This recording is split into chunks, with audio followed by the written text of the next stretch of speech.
I am so happy. My old friend Alana is with us, and I met her in Germany years ago. I forget, did we meet in Italy or Germany? She'll remind me. And to Ah, watch her career, don't talk yet, you're not on screen. To watch her career from a distance has been amazing because I knew her when she was nothing. And then she met me, and now she travels all no. But anyway, she's done everything. She's been everywhere. She has so much experience, and I just wanted to talk to her and catch up with her. And here she is, the amazing Alana, direct hello, from here she is. Germany. Hello. Are Yeah. you in Munich area or in Munich itself? No, I'm actually based in Hamburg, which is in the Well, then north why of did I Germany. say Munich? Whose fault I is don't that? know. I don't know. I said we can talk like Berlin You kind of said, time, yeah, you and then you said came Munich up with time. Munich. Oh, I came up with Munich. I have Munich on the brain. I don't know. I It's must be thinking of okay. Dennis Bear. I'm craving a beer. In fact, I think that's what it was. I was with Dennis He's the in first time I Munich. met you. Was it Munich? No, but we were at a convention in Spain. No, where were we? No, I remember now. It was in Italy. It was in Italy. It was Walter Rolfo's convention, I think. Which Masters of Magic, yes, I Masters think. of Magic thing up in near Turin, up in the beautiful Saint Vincent In convention. in the Yes, in the mountains, in the in the mountains. Italian Yes, I mountains. remember that And well. I That's right. remember and I remember it was so warm. I still have a picture of you. We were doing some sightseeing in the mountains and you took off your shirt. And it's a That was funny for a pic. gag to make Charlie Fry laugh. It was really fun. I still have it somewhere. Please, no, destroy that. You have to destroy it. Nobody should ever see that. And Yeah, that's I right. don't know, we do you remember we came up with this, and I don't even know why we came up with this expression like butt flavored straws. Do you remember that? Yes, I remember that. And you So started where does it laughing. come I mean, we from? were sitting in a cafe, and Charlie Yeah. Fry and I were going back and forth, and you, and it was something about they should have flavored straws. And I think Charlie or one of us said something about, yeah, it's like butt flavored. And then whatever you were drinking came out of your nose, Yes. and that became our catchphrase, butt Our flavored thing. straws. Butt flavored straws. Okay. Well, it's like an insider joke Good thing, times, good times. right? Good Did times. your now? I don't know if anybody knows your history. You know, they should watch the Penn and Teller. Well, I'll put a link of your Penn and Teller clip in there because it gives a little. It shows some charming pictures of you helping your mom and dad on Yeah. stage as performers because your mom and dad were performers, professional performers in Germany, and from the age of Yeah. 5, you were got some stage time. I mean, you started before any of us. Oh yeah, I was there early. Yeah. Yeah, yeah. Did they drag Yeah. you around to magic conventions too? Did you meet a lot of No, magicians? no, no, no, Oh no, not at no. all. And that's the thing. No, no. I went with them to their shows or events, whatever they did. But I was never ever around any other magicians. Like my dad worked like, around like jugglers, singers, acrobats, Sure, he like was this a kind of. working You know, working magicians don't work with other magicians. Usually That's the not, thing. right? Yeah, And right. so Normally. I was very used to, like seeing acrobats or these kind of, people. And Variety I think performers, yeah. and the first time he took me to a magic convention when I was maybe like 16, 17, I don't remember. And this was such a shock for me. Like you can't imagine. I was like, what the hell's going on here? Like who are these people? Like so, I was already doing magic, but I was performing what my dad performed before. He showed to me like some very basic standard routines. Yeah. And for me, this was the normal. And then I went to this convention, and in Austria was my first convention, I think. And I was so shocked. And this was a totally new world for me, which is a bit strange, to be honest. Oh, yes. Because you know how magicians are when they are together. Of course. um, but it was not a bad experience. It was just like really weird to me. Yeah. But I made some friends there. You probably didn't realize there was such a deep subculture in magic, No, you know. no, I had no idea. Seriously, I had no idea, and I was shocked. And I was like, and I took part in the competition there, Ah. and I came there, with the basic tricks I had just learned at that time, like the sponge bunnies and like really basic thing, and I performed in front of this crowd of magicians, and I think everybody was like, how, what, like she Yeah. wants to win a prize with that, which Right, was just a right, basic right. routine. And I was so ashamed. I didn't come out of my hotel room Oh for like no. the Oh whole no. afternoon because I felt like, oh my God, I just showed something and I thought it was good and original, but it's not at all. And yeah, and this was kind of a shock. I came out of the hotel room later, of course, and I made some Yeah. friends, and then, you know, I Slowly, started you. to, yeah, I started to create. I was like, okay, no, I have to do original magic. I have to do my kind of thing. So you're saying that Yeah. all the shot, the derision, and all the negative energy coming from the magicians was a good thing, right? The It was. shame. Yes, all this So shame, now I don't feel this. so guilty about shaming people at magic conventions for doing crappy magic. So I should feel good about that, is what you're saying. Yeah, you just go on and be mean to those Yeah. people, and something good will come out of it, out of this, Right. Yeah. And those who leave and delightful don't come pressure. back, we call them, right? The people who are, Yes.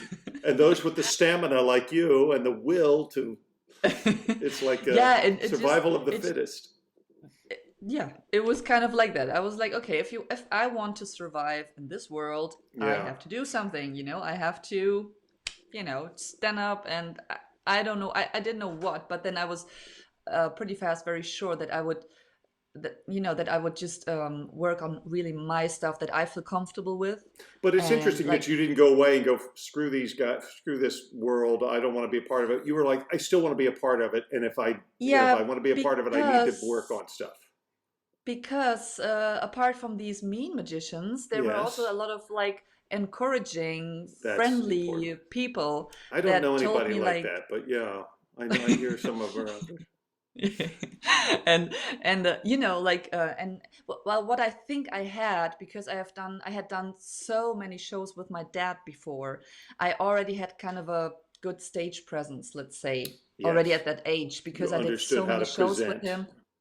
Yeah, because that was important, as a working full-time professional magician, which I was almost already. I was still going to school, but I Yeah. earned my money with it, and so that was important. So this part, I already had it somehow, or a good Yeah. part of it, let's say, Sure. um, which helped me a lot. And because Of of that, course. I think I didn't totally suck. I didn't totally Yeah. suck Of course. Yeah. because of my presence. Um, yeah, but the tricks, yeah, it was horrible. Just terrible. Well, there's that for, but then it didn't take you long to go, oh, you look around and you go, yeah, but most of this stuff is, the bar's Yeah. not really high, really, in most of magic to do something Yes. interesting and creative. That it's not a Yeah. super high.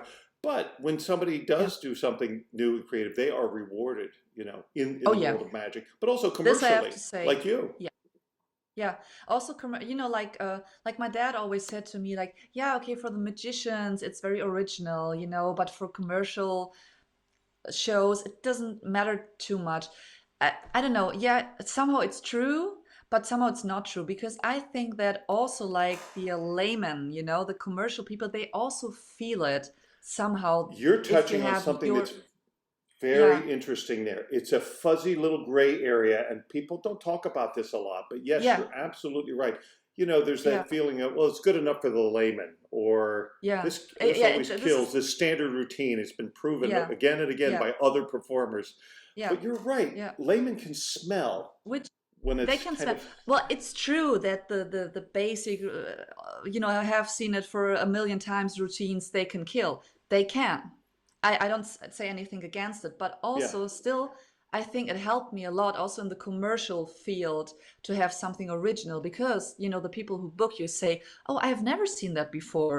You've seen a lot of road the tricks, bookers have or seen everything. which That's they right. were not bad, but they can, like you say, they can smell it also." So it helped me too, and when I do shows for commercial events, I do my act, I do some of my original routines, I also do standard routines, to be Yeah, honest. I mix yeah, it, I of really course. mix it, because if I have to do like an hour, honestly, I don't have enough like completely a material to show, so I do Sure. mix it, but I try to do the standard stuff in my way, um, I think we which all which do is that. nice. Yeah, of We course. all do that. It's totally fine, you know. And I also don't like if a lot of magicians, if some magicians say like, "Oh, you just have to do your original thing."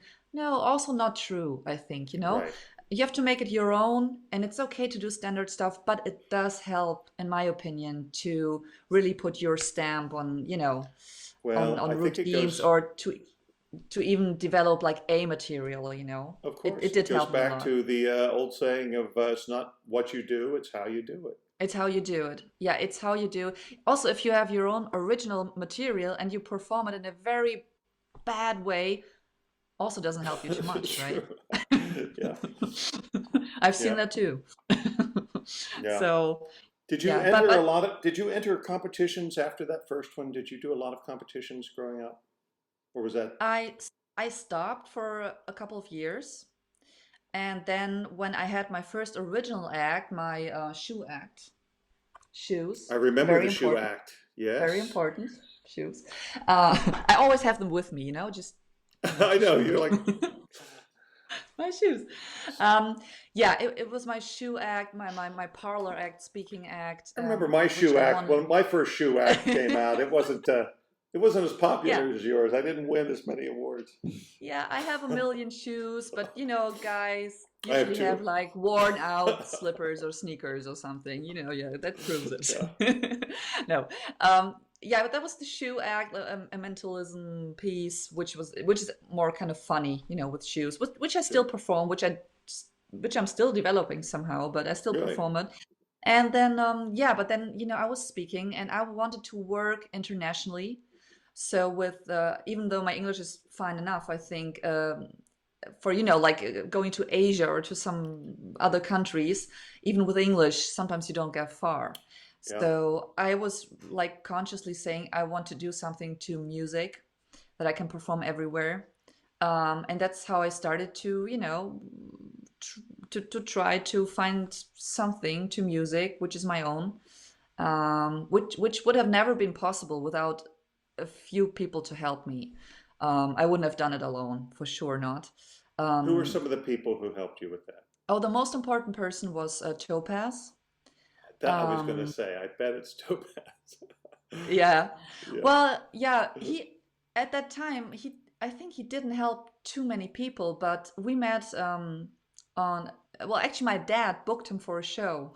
That's Mm, how we met when I was like really? maybe 18 or something. Yeah. Yeah, and I saw him perform, and we got along really well and became friends. And then, you know, I told him, I want to do, you know, my own stuff. And then, yeah, he really helped me a lot. He gave me a Yeah. lot of ideas, and He's he has a good. probably the most creative person Mm. I've met in magic. He's incredible. Like the He ideas are really just is. Yeah. flowing out of his mind. It's Not like I don't just know where he's crazy coming ideas, from. though, like doable. He No, no, no, knows no, no.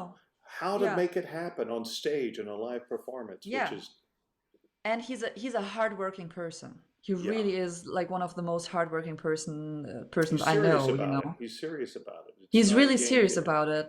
Yeah, he's really serious about it, and it's good to have ideas. But in the end, what really separates, I think, the successful people from the so-so successful people is that you have to continue, because you know, like with an original act, it's so hard sometimes to continue. Some ideas just don't work, or they take very long, and you know, some people just say, "Oh, I'm gonna leave it," you know. Right. And that's when you really have to, It's you like a know, runner. like, You got to get that second breath. yeah, You got to break through that wall, yeah, don't you? And make which it. is can be hard sometimes, really Yeah. hard. Like I found it hard sometimes, but in the end, it pays off. You know, it does pay off, because just the second before you want to throw everything into the trash, this is when it's gonna work. And a million times I had this feeling like I do a lot of magic with my costumes, Yes. and I work together with my tailor. She's really amazing. She's great. And just the moment where we wanted to throw everything, like, oh my god, it's never gonna work. It just doesn't look right. It's never gonna work.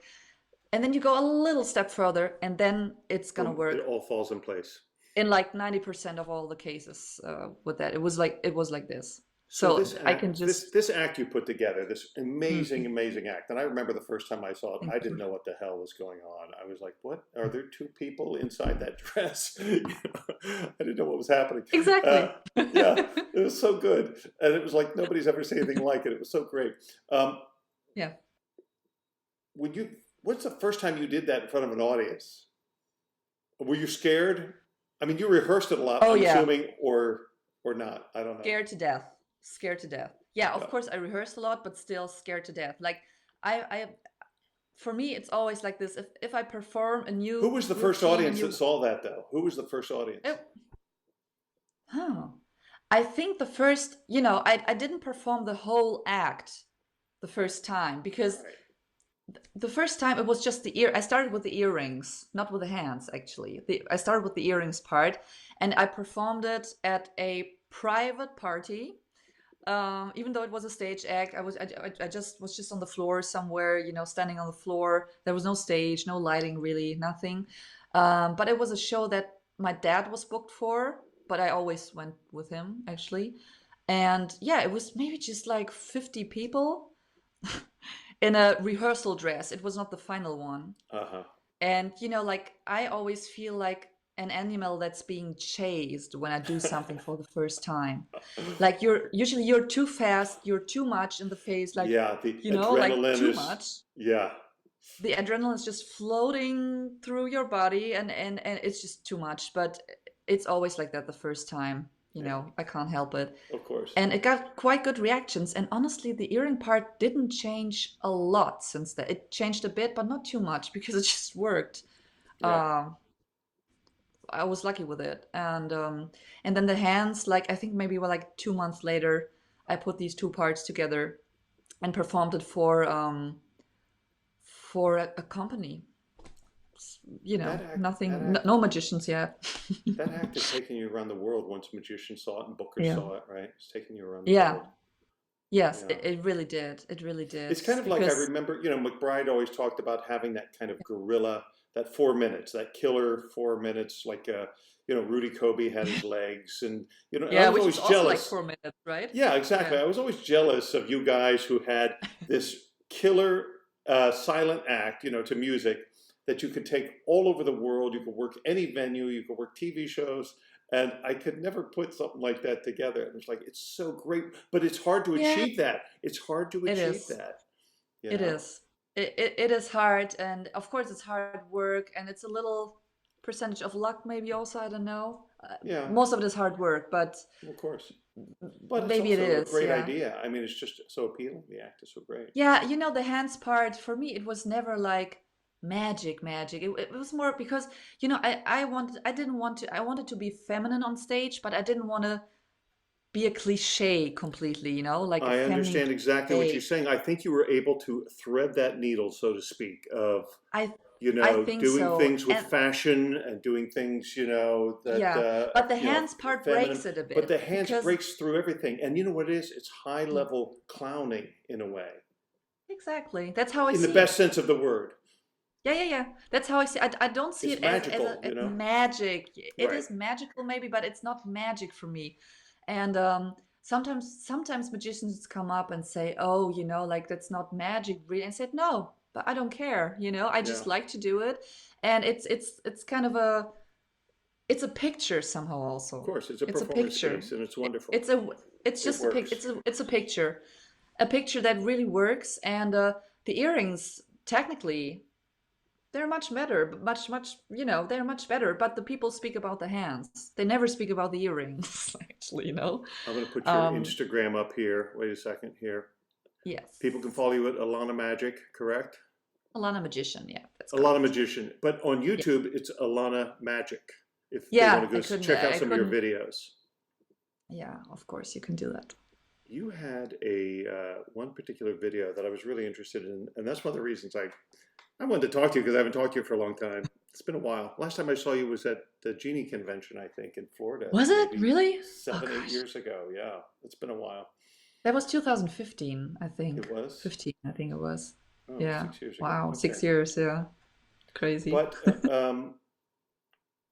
you talked about doing magic on TV and some tips about Yes. magic on TV. First of all, before we get to those tips, because I want to talk about them, because I am the poster child for what not to do when you do magic on TV. I just am horrible on TV. I could never figure it out. I do all the things you say not to do. Like I work the crowd, not the camera. And the You directors are like do, going, really? yeah, I mean, because I don't know how to, there's some people who are good at TV magic and you figured it out and other people figured it out. But you're right about it. I mean, everything you said, I went through it. But first of all, I wanted to ask, you went on Penn and Teller, but you'd done a lot of Yeah. television before you got to that point, right? Yes. Yeah. I've done quite a lot of television with the act before. The production team of Penn and Teller asked me already before I did it last year they asked me 5 or 6 times before. I was never able to do it because I was always in this kind of period of the year I was booked. It was crazy. Like it never worked. But then yeah, it finally did. And it was good because I just came out of a contract, about like a 4-month contract at a theater in Germany. So I didn't So rehearse at all. you were in the zone. You've been doing it twice I a was night, just, every night, or I something was like that. just, yeah. And what is really interesting is that I was so much into doing my full act, and the contract ended, and the next day I was flying off to Vegas to shoot it, Penn and Teller. And I said, I'm sorry guys, but I can't do a short version of it. I'm so into the full version, and I actually wanted to show it to Penn and Teller. I'm surprised they hadn't seen the act. Had they really not seen your act at that point? I don't know. Yeah. Honestly, I don't know. I have no idea. Yeah. And then I said, I need to do the full act. They said, we only wanted to have the hands part. And I said, okay, you can edit it however you want to, but I want to show the full thing. You can edit it quite easily, my act, actually, the parts. Yeah. And I was really happy I showed it to them because they, when Teller came up to me after the performance, he said some really nice things also about the earrings part that nobody, now you cannot see it because they edited, just the short version. Yeah. But yeah, I was actually, it was the most relaxed TV show I've ever done in my life, to be honest. They're so kind. Really. They're so kind, and they're so nice. Kind. They're good people, and Mike Close is there to protect the magicians. I think. Yes, and everything is planned, and yeah, I just felt very comfortable there, actually. Good. Yeah, it was a good experience. But you've done other TV shows where it wasn't such, right? Yeah, I've done some other TV shows that I learned from a lot, let's say. Yeah. Because of some mistakes I did, because some of mistakes the production team did. Yeah. And I think performing on TV is a particular thing. It's almost a different art form in a way. Oh, yeah. You have to be in a different mindset. And one of the things, you told me you don't even remember all the points in your video, so I'll prompt you of some of the things that I took notes on. But, the first one you said was take Vaseline. I think that's really Take smart. Vaseline, which sounds a bit weird when I did take Vaseline, but I think I put it in the wrong place because it didn't not for help that, me. right? Yeah. Yeah. Well, yeah, there was a nice advice because, well, actually, like when I do TV, I was not very nervous, but of course, still you have the adrenaline in your body, and you kind of tensed, maybe not in a bad way.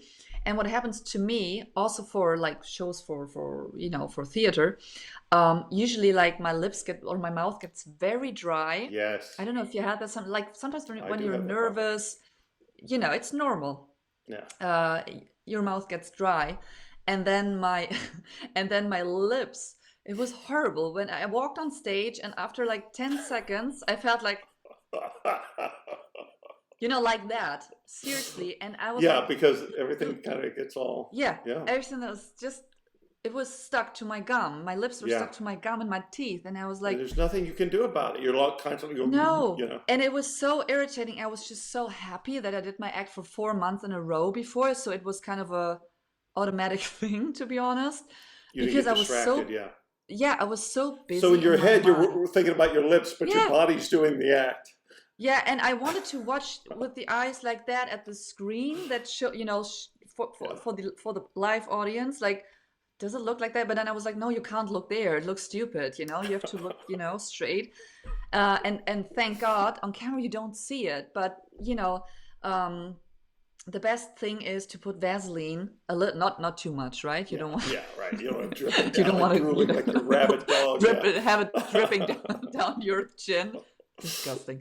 No, just put a little bit on your teeth and on your gum, and you're gonna be fine because it's gonna Yeah. stay there I for mean, we've some all time. seen like a politician or somebody on TV where something weird goes on with their mouth, and that's all you can focus on. So it's Yes, a and really good also, practical tip. It really is. yeah, and also if you're a girl, which you're not, obviously, but if you're a Well, girl, then you wear lipstick, and also the lipstick doesn't go on your teeth, if you wear the right. Vaseline. Sure. So actually, this is a really just a practical thing to do, or even for live shows, when you're nervous or yeah.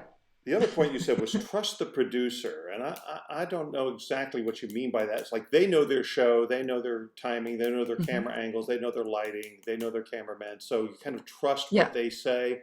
But I yeah. wonder about that. Tell me what you mean.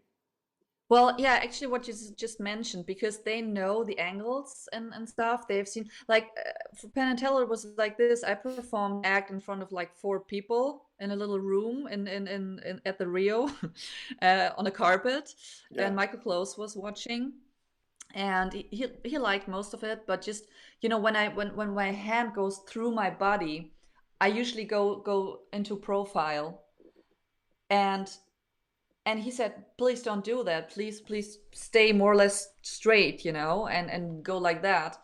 And honestly, when I compare to other TV shows, when I compare the scene now, it does look better.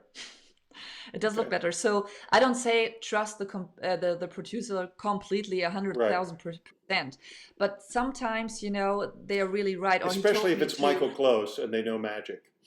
yeah, I Yeah. mean, it depends who it is, That's right. And yeah, he told me to lift up my chin a little bit for, I don't know which scene it was, but I had kind of like a double chin in one scene, when you do Okay, this. right. Sure. And like just some small advice. Of That's course, good. you also know your act, so Yeah. of course, don't go and don't, you have to think about all the advice you get, of course. but That's right. but if it's a good producer, which I also mentioned, like Michael Close, kind of good to listen, I think. Yeah. Yeah, I think so too. Well, it's like, when you go on a cruise ship, I used to fight back when the cruise director would say, give me advice. They go, do this, that, this crowd for this and that. Yeah. And I go, you don't know me. You don't know my act. But I learned quickly they know their audience. And I mean, famously, John Carney was on the David Letterman show here in America. And they Hmm. promised Yeah. him that they would be using all these camera angles